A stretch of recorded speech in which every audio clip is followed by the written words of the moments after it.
आलो आम्ही आमच्या पालीच्या जत्रेला आणि बघू शकता ही एंट्री आहे. एंट्री तेवढी भारी बनवली आहे. त्याच्या आधी बोललो की थोडा नाश्ता करूया. तर इथं आम्हाला गरम गरम पावभाजी दिसते. हे आमचे खातेत आता पावभाजी खातेत. पब्लिक किलोस्कर आहेत. कसे मम्मी मम्मी. तर इथे बोट आहे.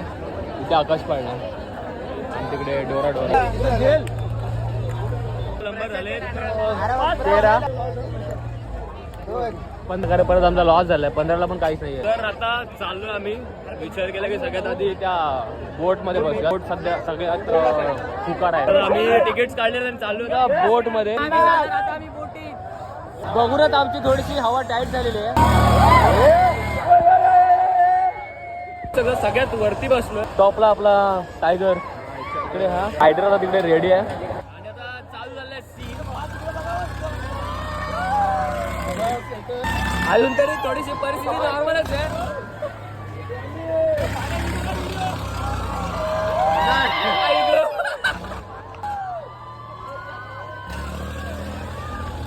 झाली आमची बोट आणि ना सेकंड राईड मध्ये बसलोय. तो आपला आकाश पाळणा कळत बसलोय.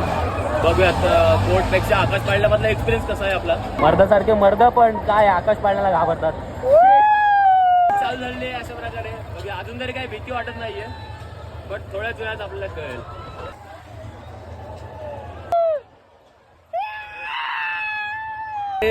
आकाश पाळण्यात बसलो पण काही मजा नाही आली. बिकॉज त्याने खूप कमी वेळ फिरवलाय त्याच्यामुळे. आता राईड करून आम्हाला लागले थोडीशी ताल. गळा सुकल्या सगळ्या. म्हणून आता आम्ही थोडा ज्यूस प्यायचा ब्रेक घेतो. जर तुम्ही पालीला आलात बल्लाळेश्वरच्या दर्शनाला आणि तुम्हाला जर सोडा वगैरे काही प्यायची इच्छा असेल तर तुम्ही इकडे श्री बल्लाळेश्वर कृपा येऊ शकता. दिसताना तेवढं भारी दिसतोय. आणि आता सगळं फिरून झाल्यावर आम्ही चालू दर्शनाला. दर्शनाच्या लाईनमध्ये तर नाही धावणार. बाहेरून दर्शन घेऊ. बिकॉज ऑलरेडी खूप लाईन असणार मोठी.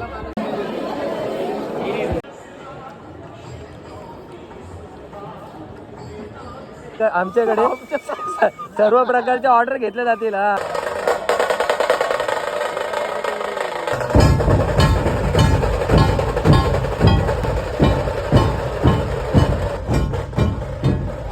आता अशा प्रकारे आम्ही घरीच चाललेलो आहोत.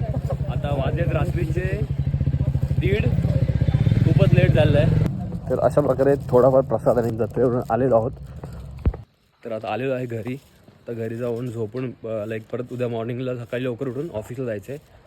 तर ब्लॉग इथेच संपून भेटूयात नेक्स्ट ब्लॉगमध्ये. Good night.